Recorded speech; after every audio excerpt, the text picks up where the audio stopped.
Okay, we are ready to rock and roll.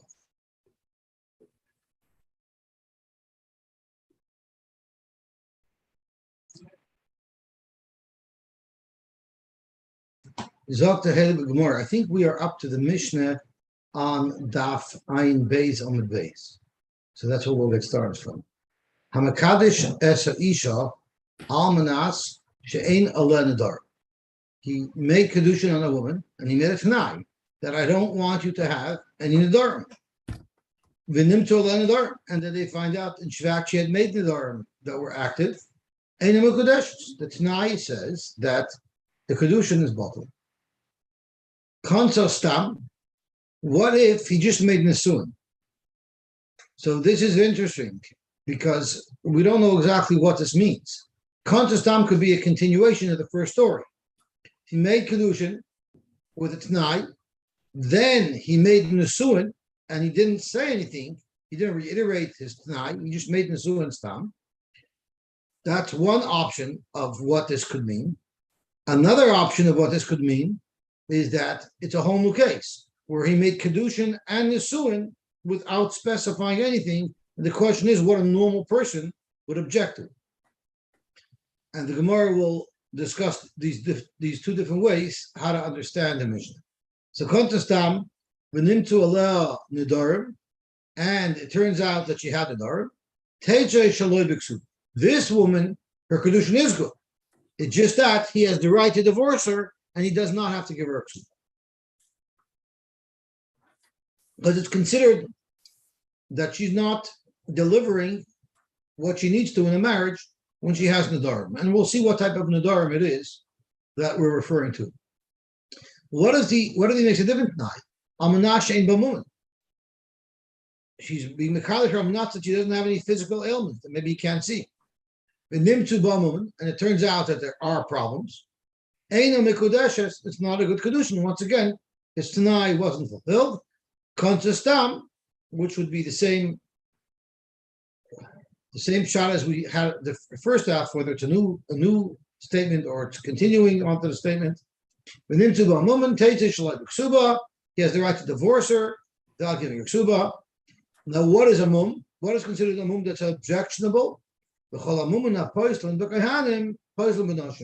Any mum that would make a kohen puzzle for avodah would be puzzled by this woman to break up his marriage or to allow him to divorce her without giving ksuba, depending on the case. And in B'charis Perek Zayin, the Mishnah lists the many different movements. There's issues with the eyes, with the eyebrows, with the hair. There's physical issues with his arm, with his legs. There's so many different things that are considered movement. But now we learned Gabe Kedushin Kihagab. See, our Mishnah is really discussing Hilchos Ksubas and Hilchos Kedushin. It's discussing a case where you made a T'nai, the Kedushin is not valid. Right? So that's not really relevant to Masechus Ksubas. That's relevant to Masechus Kedushin. And then it discusses a case where the Kedushin is valid and he has to give her a get, but he does not have to pay her off her Ksuba. That's relevant to Ksubas.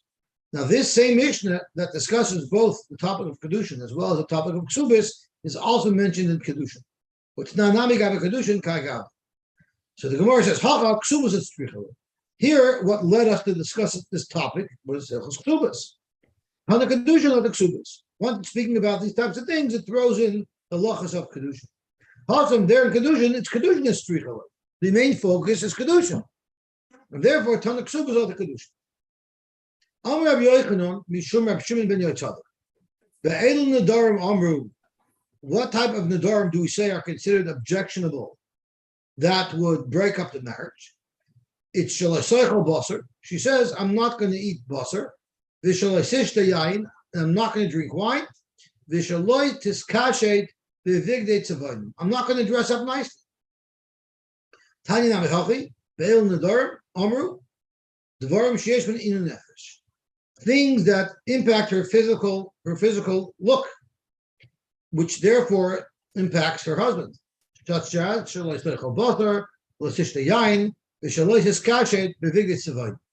Rashi tells us what the issue. Somehow, if she doesn't eat meat, she might become repulsive to him.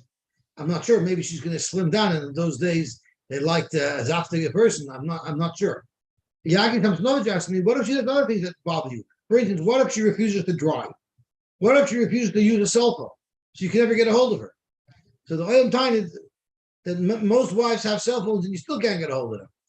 But these are I think it's referring to things on her body, on her goof.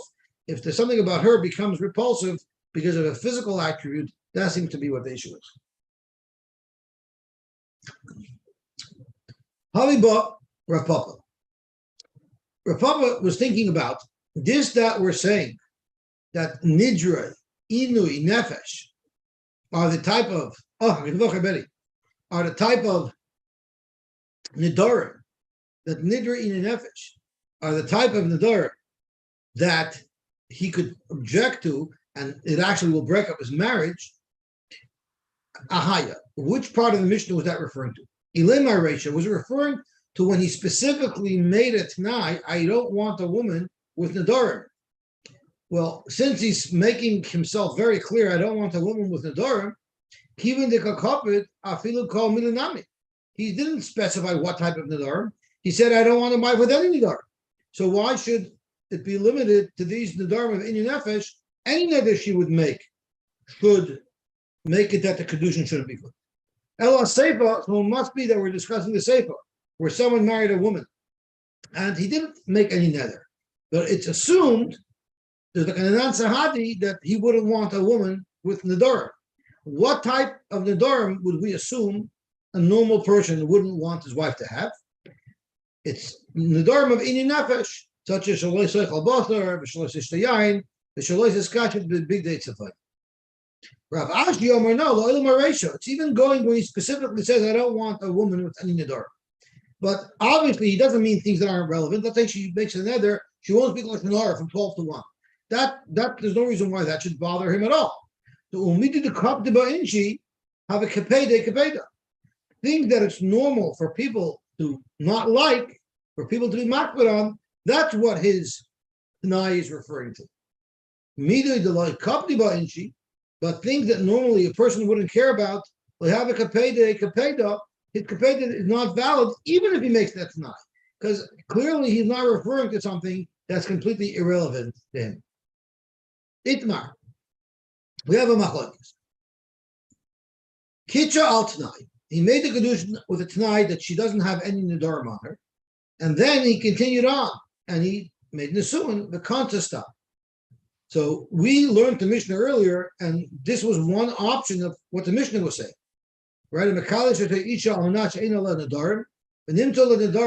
found out that she had a darim after her kedushin and the mukadeshes, what if they didn't find out? And then they'll led to the next step, where they made nesuin. But when he made the nesuin, he didn't say anything. Contest down. Take the shaloi b'ksuda. So this case, the way I just explained it, where the contest down was a continuation of the first case of the Mishnah, in this precise case, in fact, there's a machlokes Rav and Shmuel. So obviously the Gemara is going to bring a raya from this case in our Mishnah soon, and the Gemara is going to have a different way to learn so that it shouldn't be relevant to our shaila. And that's why I mentioned the other pshat was Konsastam. There's a whole new story where both the Kedushin and the Nesuin were made without any specification.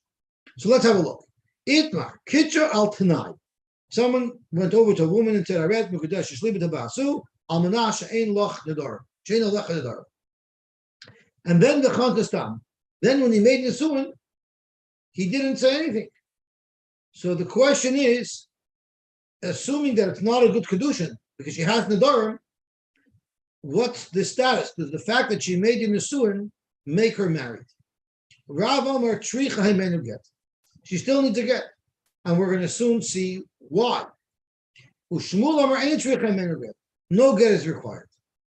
Amar Abaye. So Abaye said, let me just change the Amid to Daf Ayin Gimel Amar Aleph.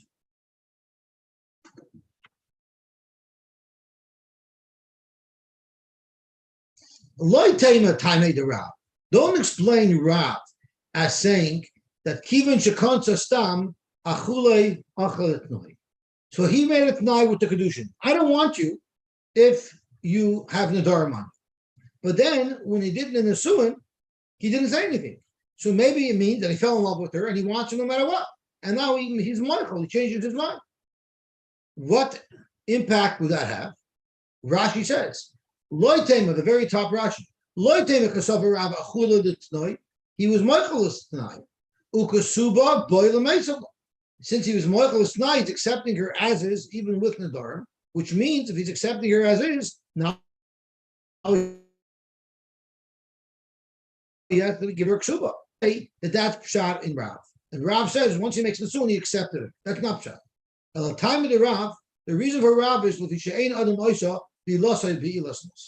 a person never wants to make his biyah to biasnus. When he's making the sun now, he is having relations with his wife. Now, if he's basing it on the kedushin, well, he's having biyah on the woman that he made kedushin on. Well, if she actually doesn't have any nadarim on her, he's fine. But what if it turns out that she has nadarim on her? So he makes his biyah, it's a biyah's nose. Nobody wants his biyah to be a biyah's nose. So we say automatically, he has in mind that if for some reason there's a problem with the kedushin, this biyah that I'm making, I want it to be a kedushin as well. So he's making a kedushin and a suin together with the biyah. And that's what Rashi says. Al time of the Rav, get. The reason why Rav holds it needs a get, because sover ain't other might to be lost to be listening. No one's going to want to make his biyah into a biyah snuf. And therefore, ubal shem kedushin.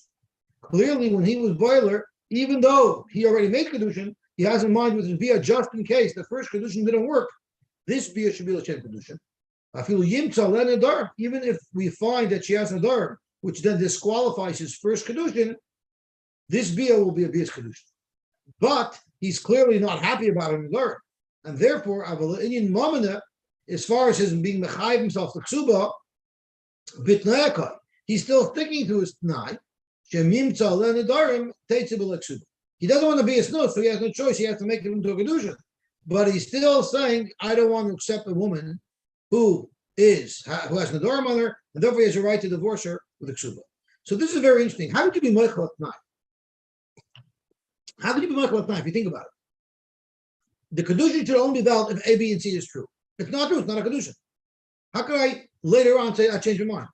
That doesn't make a new kedushin. So there are those who learn that the way that Tanai works is I'm making a Tanai that if you have the Dorim on you, this shouldn't be a kedushin unless I'm willing to accept it later. You have to build that into the Tanai. That's how some people learn. Because otherwise, once I make the Tanai and I set up the parameters as to how the kedushin should work, I can't just change that. That's how the kedushin was set up. So that's what some of the Mefarshim say. Shmuel, on the other hand, says that the person who made the kedushin, almanas, that his wife does not have any dar, he's sticking to his guns. And when I'm doing the biyah now of the nesuin, I'm doing it based on my prior kedushin. And if in fact the prior kedushin is not valid because she has a dar, then so be it. Then my biyah now is going to be a business. So this Shiloh is actually relevant because Reb Moshe has a very chiddushdik, or maybe even controversial psak. And he discusses a non-Orthodox wedding. If there was a non-Orthodox wedding and they can't find a husband, does she need a get? And Reb Moshe, under certain conditions, was mater a woman who got married in a non-Orthodox wedding to walk free without a get. And the mechanics of it are as follows. Assuming that there were no kosher Eidim at the wedding at all. If there's two people by the wedding, even if they weren't designated as the Eidim, but if there were two kosher Eidim there, then there's a kedushin. There's nothing you could do about it. But let's say it was a woman who we know that there's no kosher Eidim there at all. So then the kedusha kesef was not a good kedushin. But then there's the problem of ein adam oisa bilasai bilas nos. So when they eventually had relations, that would have been the kedushin. But that's also a question, because this rule that Rav said ein adam oisa bilasai bilas nos, so therefore became a kedushin. Don't you need Eidik kedushin? Even in our Gemara, he made the biyah on this woman. So we're saying, just in case his first kedushin isn't good, because if it's not, he'll make this biyah into kedushin. Are there Eidik kedushin? There's no Eidim wanting. So the Mefarshim say that it's enough if you see a man and a woman living together. They're spending a week together, a month together. They live together. They're living as husband and wife. Anan sahadi, that they're having relations. So therefore, any two kosher edim that see a couple living together as husband and wife, that's enough for edibia. Even though they don't actually see the bia itself, they don't have to be peeping toms. They know that this couple is living together. That's enough for edibia. So the question is, in this non-firm marriage, you can have that. Now, this rule of ein adam oiseh bilasa bilas, we do know the fact is people do znus. So the svar of ein adam oiseh bilasa bilas is, and they ask another question. Here the Gemara says that he doesn't have to give her a ksuba. Don't we have a rule that if a person lives with his wife and there's no ksuba, it's called biasnus? So how we solve anything, even if it's considered a kedushin, it's still going to be a biasnus according to Rav, because they're living together without a ksuba. So the answer, there's many different svaras they offer, but one of the answers is when you say bilasnus, means a person who's marrying a woman and he wants to live with her as a married woman. That's where you say ein adam oiseh bilasa bilasnus. But if he's doing an avera, he's living with somebody he can't live with, obviously that person doesn't care too much about bilasa bilasnus. The whole svar ein adam oiseh bilasa bilasnus is only a man who wants to live with his wife properly. Therefore, this is because I'm living with my wife and I want to make it a bia that's not a matrimonial bia. That's what someone wouldn't do. So therefore, the fact that the Chazal made it into a biasnus because there's no ksuba, that doesn't impact it. But what you wanted to say, if it's someone that's so fry and is not makbar and znus or anything, you might even be able to stretch it and say that he would make his bilasa bilasnus, and you will assume that the bia was not l'shem kedushin, and therefore she could walk without a get. So this was a very bechiristic psak, but he did allow it under certain conditions. Now I'm assuming someone who has a completely non-kosher wedding doesn't have this hakpada of ein adam oiseh bilasa bilasnus, and therefore has his mind the same kedushin. But I guess if it's not considered a bias kedushin, Rav Moshe felt you could be mekel and let her go without a get. Don't try this at home. This is a controversial psak. I mean, Rav Moshe wasn't controversial; it was rock solid. But I'm sure I doubt that the Satmar would have went along with that. Okay, so let's see the Gemara right here. We have a machlokes between Rav and Shmuel. Rav holds whenever someone does a bia, he's going to want it to be a bia of marriage, not a bia of znus. Shmuel says, nope. If we know he has a problem with this marriage, then he'll allow the bia to be a bia znus. In our case, it manifests itself by a kedushin al t'nai followed by a nisuin. Rav says he'll have in mind for kedushin because he doesn't want his bia to be a snus, and Shmuel holds not. But there's another case that this machlokes will manifest itself, and therefore the Gemara asks, once I see this machlokes regarding another case, why would I need the Gemara here to reiterate the machlokes about this case? Once we know the principle of the machlokes, we know it already. So where else did we see this concept? The Itmar. Ketana shaloi miana, a ketana who was married off, she was a Yisoima, so her mother or her brothers married her off. So in essence, her marriage is not a deraisidik marriage. It's only a derabandik marriage. Normally, the rule is that once she becomes an adult, if she's not mimayin, if she doesn't walk away and refuse to continue the marriage, she's considered married. But there wasn't technically a kedushin deraisa. So you have a ketana shaloi miana, and then she became an adult and she remained with her husband. And of course, they had bia, which is normal between the husband and the wife. After she had bia, amda v'nisish, she picked herself up, she left her husband, and she went and accepted kedushin and nisuin from another man. The question is she considered to be married midaraisa or not? And it would all depend on the last bia that he made, the first bia that the husband made after she became an adult. Is that a bia of kedushin? So Rav holds ein adam oiseh bilasa bilasnus. So if someone was living with this girl since she was a little girl because he married her with a kedushin derabanan, surely the first opportunity that he has to make his marriage into a kosher marriage midaraisa, he's going to do that. So therefore, the first bia that he made was considered a bias kedushin. If it's considered a bias kedushin, now she's married to her first husband midaraisa. So if she goes and accepts kedushin and the suin from another man, it has zero validity. And therefore, Rav says, Rav Amar ain't tzricha get misheni. The second person who made kedushin on her, we don't even have to address it. She's married midaraisa to her first husband. Ushmuel Amar tzricha nami tzricha get misheni. It will need a get misheni. You know why? Because the bia that her first husband made after she became an adult, he was making those bias based on the original marriage that he had with her when he first married her, which is only midrabbanan. So therefore, the kedushin of the second husband will make trouble here. Zok Gemara Tricha. So here we have another place where you have the same achloikas between Rav and Shmuel if a person allows his bia to be a bia snus. So why do I need to repeat the machloikas related to our case with the Tnai? Zok Gemara Tricha. We need this machloikas to be shared with us in both places. The Itmar Bahi, if they would have only argued by the case of the Katana, will Bahi come a Rav? Only there would Rav say that Ein Adam Oisa be lost to be listeners. He didn't express anything. He didn't say, I don't want this woman if she has a nether. He married her midrabanan. Nothing changed.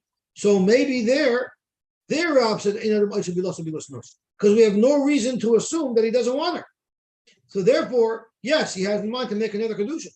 But in the case where he clearly said by the kedushin, I don't want the woman with the darim, maybe he'll agree to Shmuel that, sure, I don't want this bia to be a marriage bia. I don't want this woman. I don't want a woman with the darim. So I'll be happy to make my bia snus because I don't want to marry this woman. So therefore, it was important for the Gemara to show that even in our case, Rav maintains another ma'isa bilasai biasnus. V'yetmer baha. But if we only had the machlokes in our case with Tnai, I would have said beha ka'amar Shmuel. Only in the case of the Tnai did Shmuel say that adam oisa bilasai biasnus. Because I don't want her. She has nedarim. I don't want her. So if I'm making a bia, I don't want to be a bias kedushin. I don't want to be the kaddish this woman. Avo baha.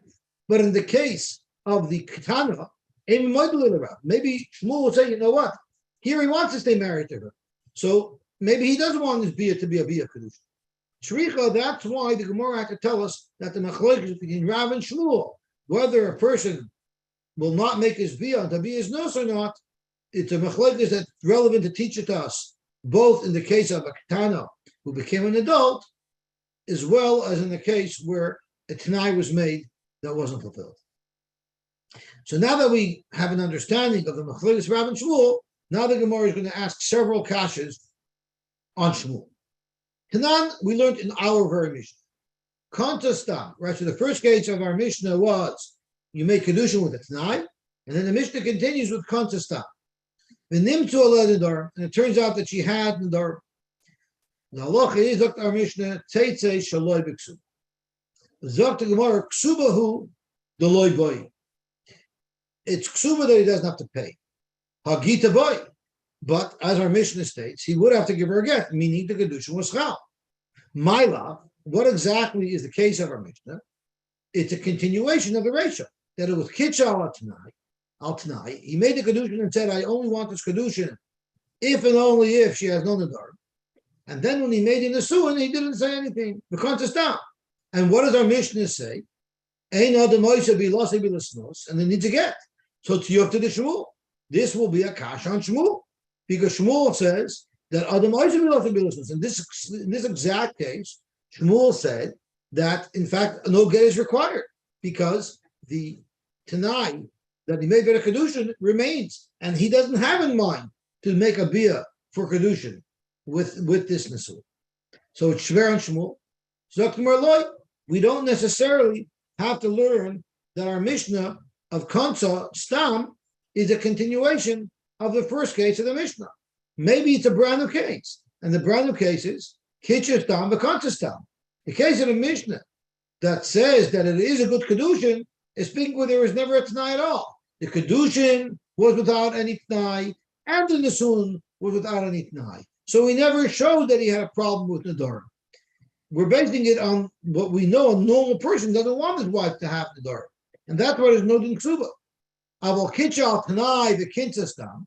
What if it was Kitchal T'nai the Kintastam, which is exactly the case where Shmuel says that no get is required? Our Mishnah agrees to that.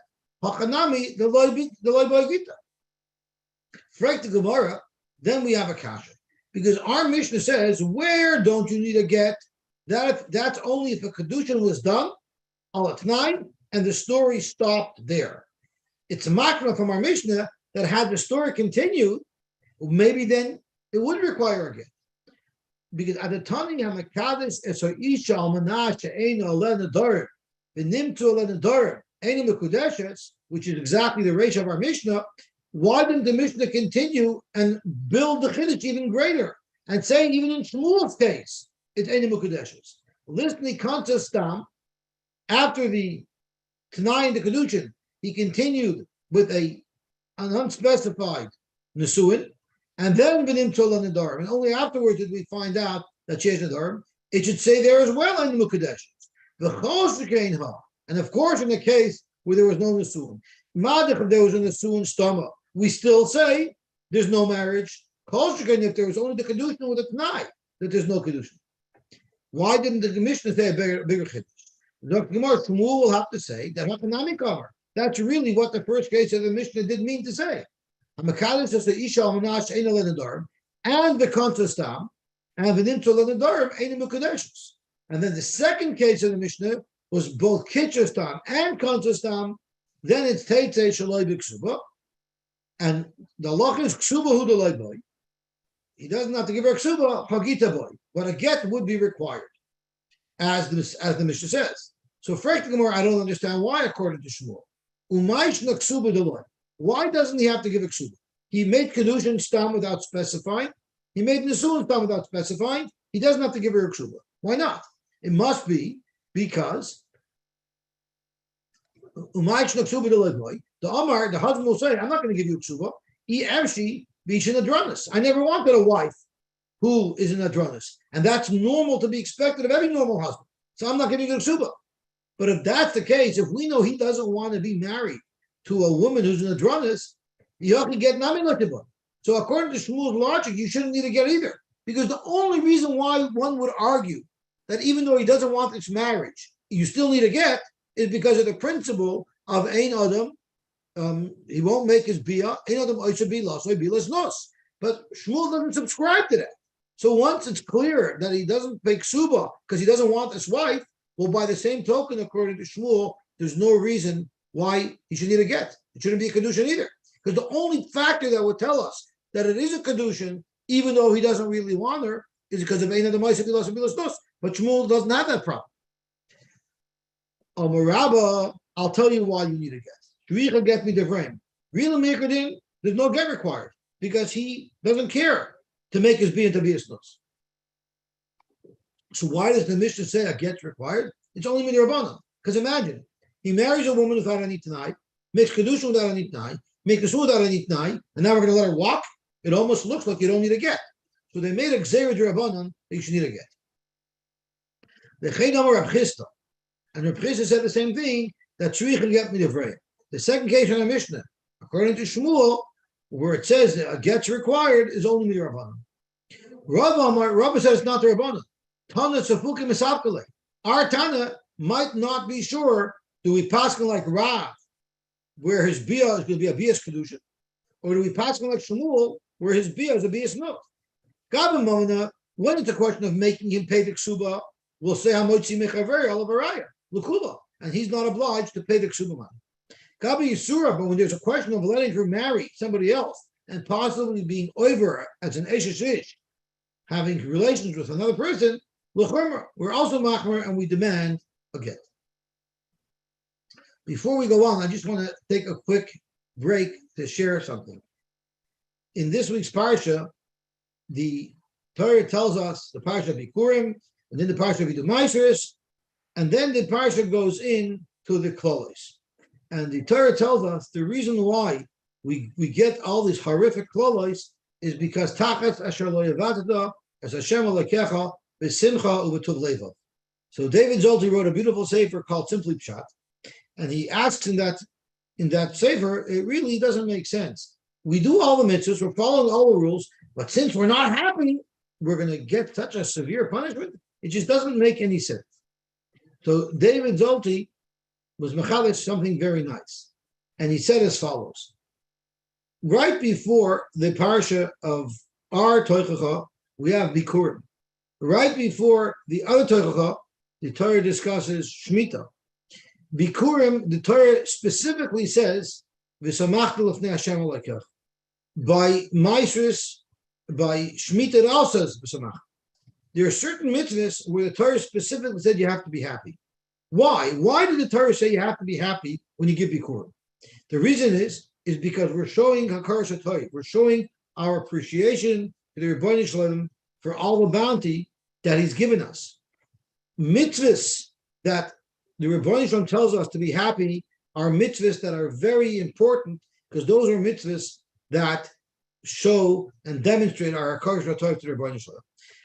If Klal Yisrael doesn't have a Hakaras HaTorah, if they ignore the mitzvahs of Simcha, then Hashem has no use for us, because that's a fundamental part of being a Jew. So Tachas Asher Lo Yavatos Hashem Elokecha B'Simcha U'B'Tuv Levav, it's not describing how we did the mitzvah.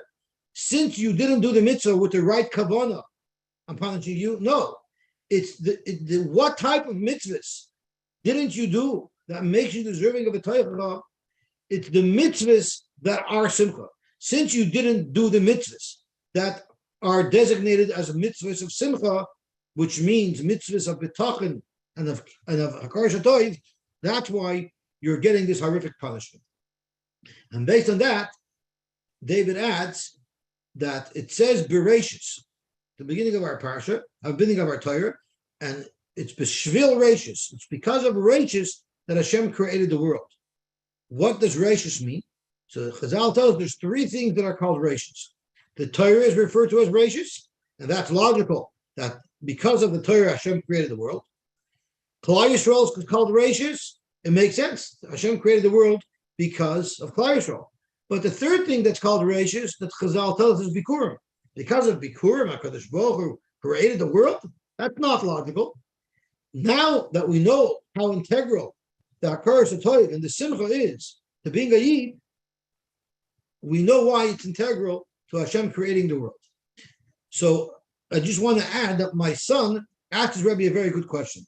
Why is it that there's maybe 5-6 psukim about brachas and the klal is endless? Why isn't it like a little balance? So his Rebbe said, I'm going to tell you a Litvish Pshat. Maybe if you're Hasidic, you won't like it. But the Litvish Pshat is very simple. Because what does it take to be happy? We need parnasa, we need health, we need chavos hadas, we need shalom bayis, we need good children, and we need good shidduchim, and then we're happy. So that's all there is. So you only need like 5 main elements. But things that can go wrong, that's limitless. So of course the Torah has to be much longer.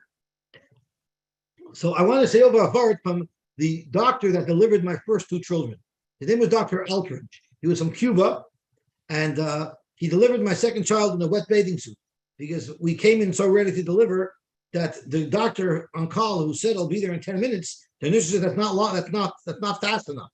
So Dr. Eltridge happens to have lived literally next door to the Long Branch Hospital, and he was swimming in his swimming pool, and they said, you must come right now. So he actually delivered my second daughter in a wet bathing suit. I still remember when he bent over, his wallet that was just shoved into his bathing suit fell out. So, and he had a big t-shirt that said, practice safe sex. So that was my doctor. So he told my wife once, he says, no, you Lakewood women, you Jewish women, you think you just come in every year and you have a baby, and that's the norm. He says, you have no idea how many things you have to be grateful for. And you Jewish women think that there's so many things that can go wrong. And you're completely wrong, he said. It's to the contrary. In order for the child to come out perfect, there's millions of things that have to go right. And you have to appreciate that every time you have a healthy child, a million things happen to make it go right.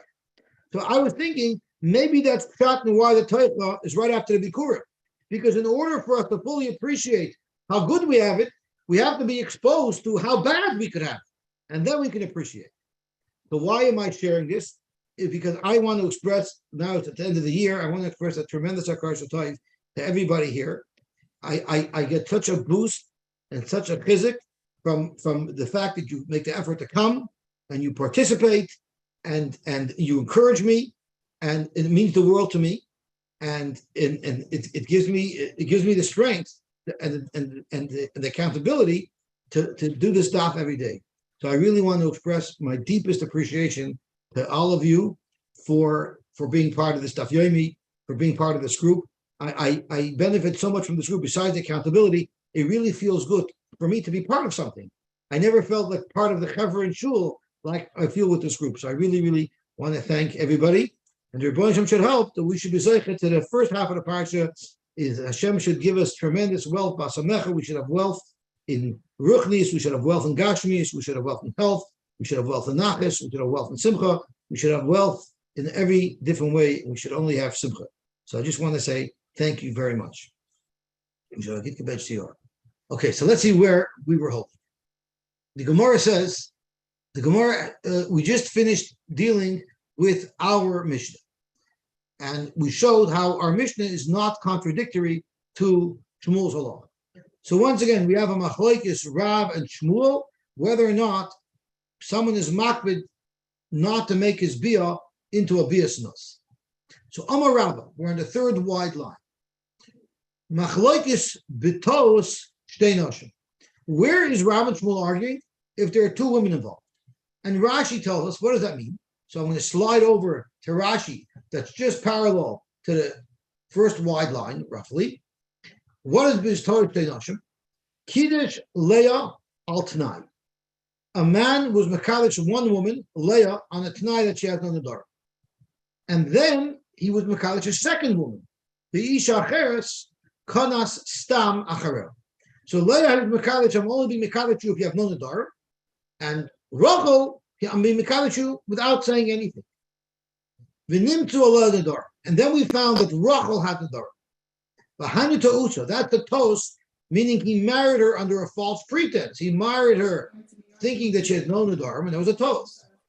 So in this case, there's a machlokes. Rav Soba, Rav holds, even though I asni bahada, since he only made the Tanai with Leah, he didn't make this same Tanai with Rachel. She actually been Adronis, even though in his kedushin with Leah, he was very clear to say, I don't want to marry a woman with Nadarim.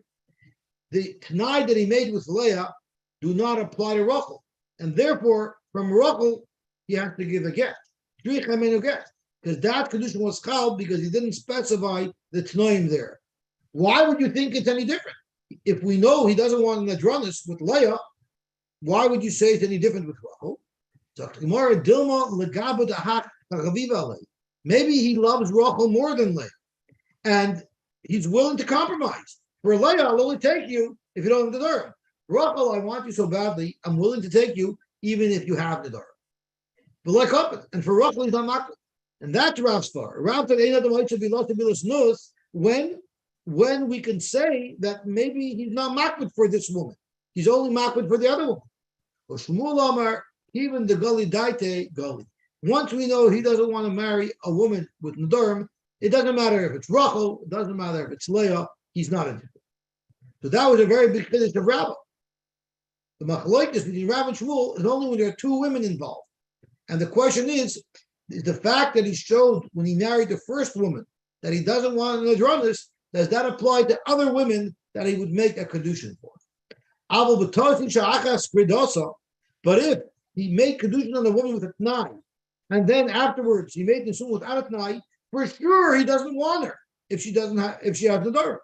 Divrei HaKoil ain't a tricha hamenugeh.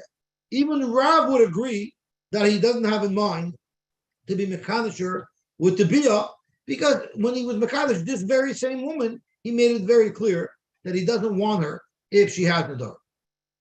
So Abai has a kasha on Rabba's understanding of this machlokes, because it says as follows.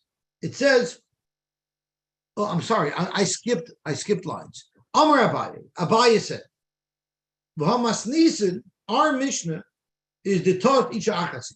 Our Mishnah, we just asked the Kasha on Shmuel from our Mishnah, right? At the whole top of the Amud and the bottom of the Amud Aleph.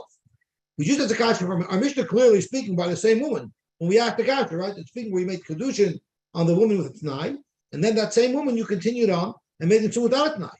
So when we asked the Kasha on Shmuel before, we were asking for our Mishnah, which we clearly understood was speaking about Tos Isha Achas. And we asked the Kasha on Shmuel. But according to what you're saying, they're not even arguing. In this case, everybody would agree.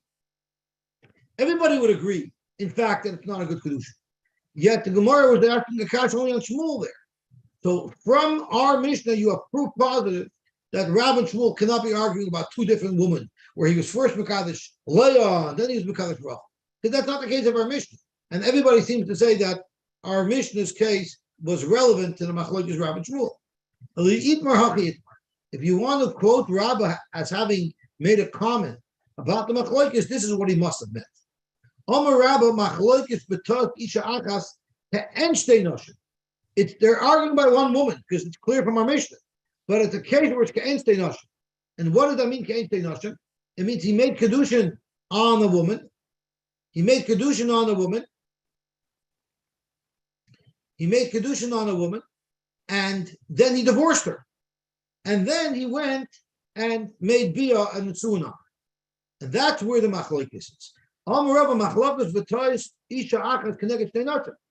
the Shaila is very simple. Rav holds, he made Kedushin on her and with a T'nai, and he divorced her.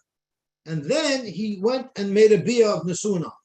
Do you say that since he didn't reiterate his T'nai again by the second marriage, it shows that he doesn't care about it for the second marriage, which is Rav's opinion, and the Kedushin Tzchal?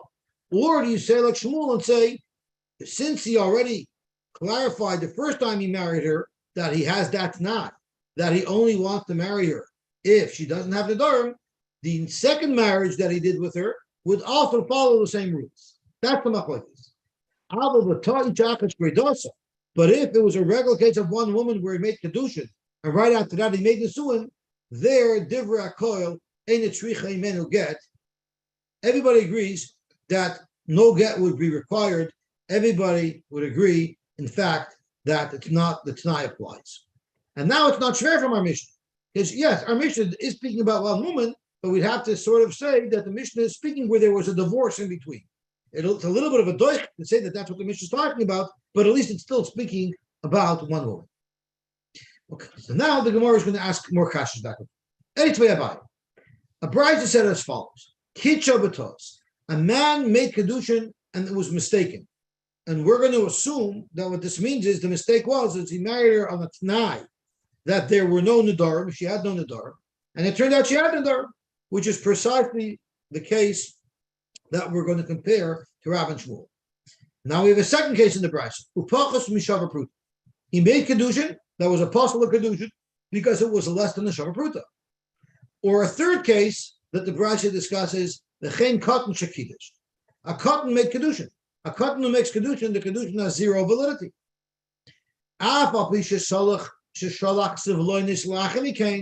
Even though after this one of these three faulty kedushins, the chassan sent the kala gift, and when the chassan sent the kala gifts, it was above a shavar pruta. He sent them valuable gifts, and he was already an adult.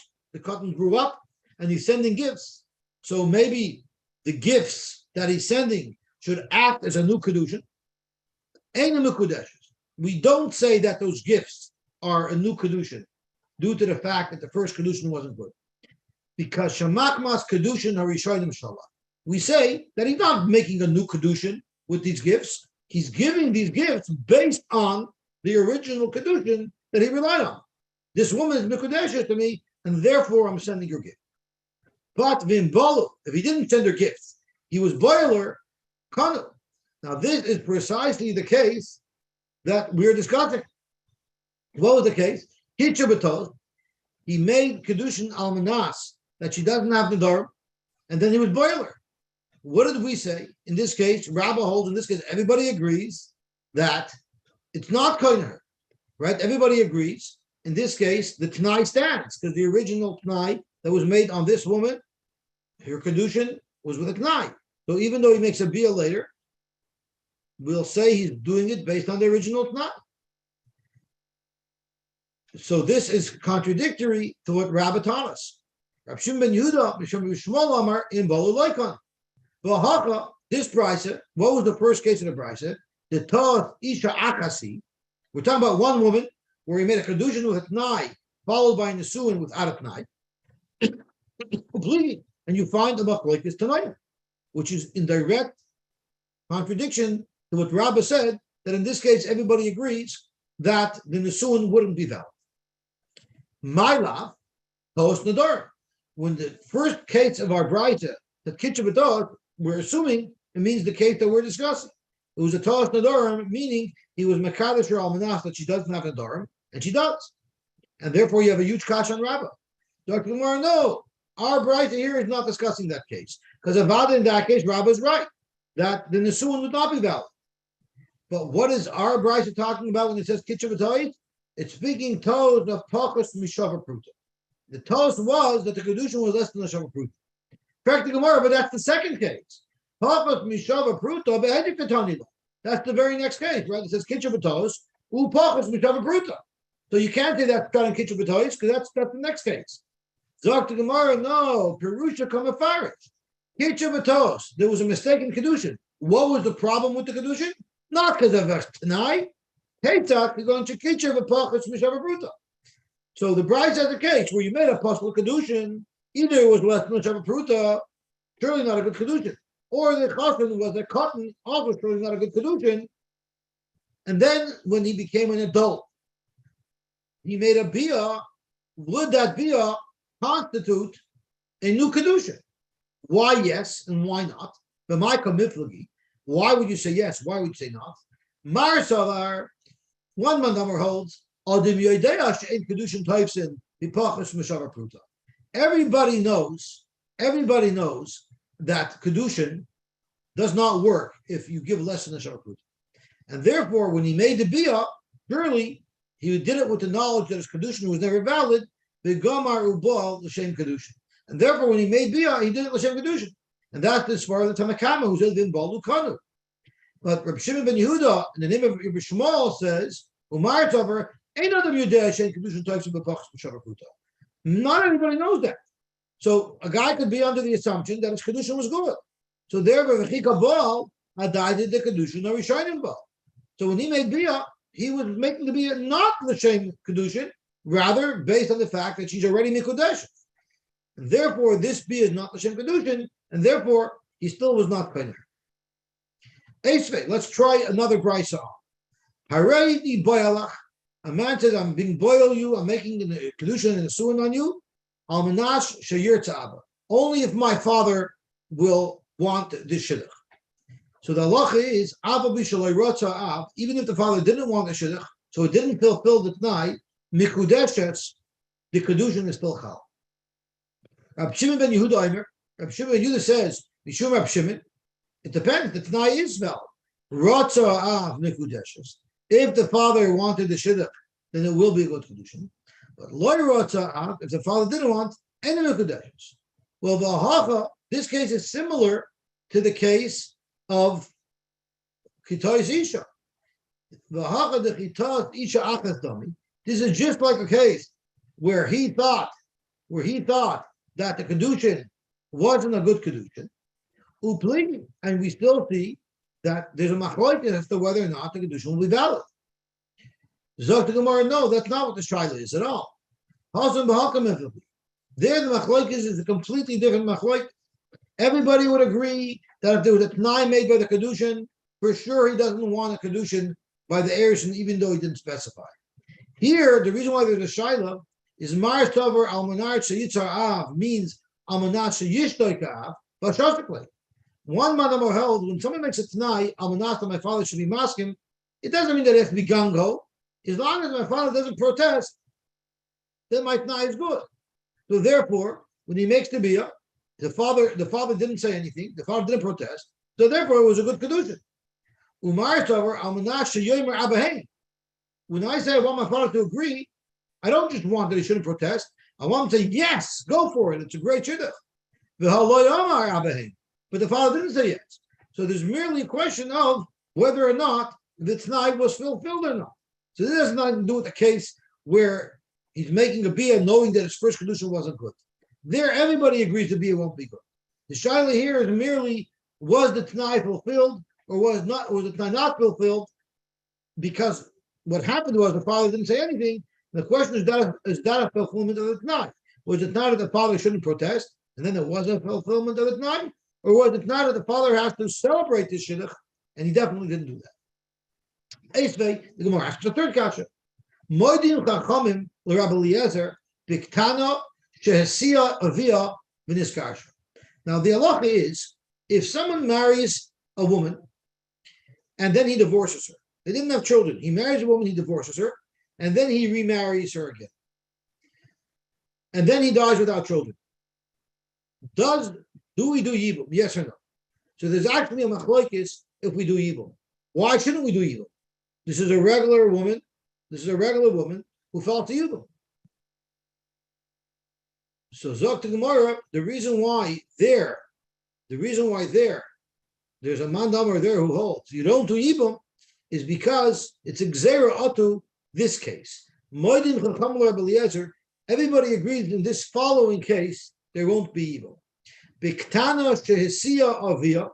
You had a ktana whose father married her off, so she's married midaraisa. But vinisgarsha, then her husband wanted to divorce her. Who accepted the get for her? She's still a ktana, her father. So now this woman is out of her husband's domain and she's out of her father's domain, because once he marries her off and she's divorced, she no longer is under her father's domain, and therefore he yisoima b'chaya. We consider her a yisoima in her father's lifetime. I get the vach, Yosy. I get the vach. So she's a yisoima b'chaya. Everybody agrees in such a case as a yisoima b'chaya v'hachsira, and then he married her again. Now, when he's marrying her again, she's still a ktana. So the kedushin is not really a good kedushin. So now, surely, if he dies, his brother cannot do evil, because this is a woman who he was married to, who he was divorced from. We don't recognize midaraita, the second marriage. So, of course, this is, if he dies, midaraita, this is gerushas achiv. This is a woman who her brother divorced, and he can't do evil on her, because her marriage is not a valid marriage. So clearly, she has to do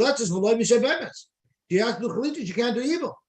So the Rabbanan hold that the Rebbe Eliezer holds that even a regular adult who married a woman, divorced her, and took her back, there's no more yibum applicable. Gzeira for such a child who her second marriage isn't valid midaraita, because her second marriage was done when she was a ketana.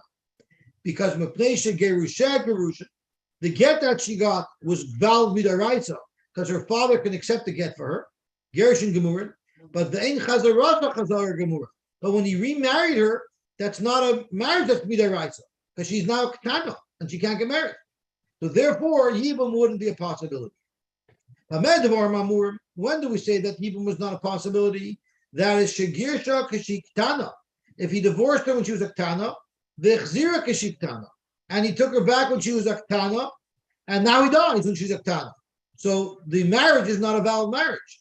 Avol girsha kashiktana, but he divorced her as a ktana, v'chzira kashikdoila, but he didn't remarry her until she became an adult. So now it's a proper marriage. Or he took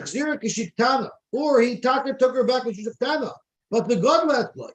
But she became an adult while she was married to him, and there was a bia, and then umeis, and then he dies. There it's chalitza ibum. Why? Because there we say that it was a marriage. So if he first married her after she became an adult, that's possible. But it says even if he made another bia on her, that will be a marriage. So that's the same shayla over here. Because do you say he relies on his original marriage, and therefore the bia that he's making now he does not have in mind to be a kedushin, or not? You have a raya from here that when he's doing the bia after she becomes an adult, he's not relying on her original kedushin, which is contradictory to what Rabba said. Zok to Gemara, Mishum.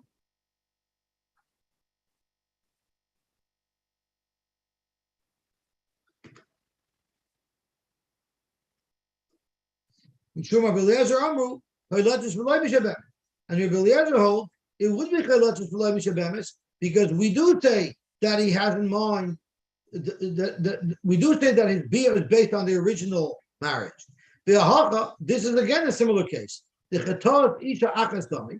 We look at it like when he's doing the bia, he's doing it based on the original kedushin, which has a t'nai in it, where Rabbi said there's no machlokes at all about, where everybody would agree that the bia would not be valid because it's based on the original kedushin.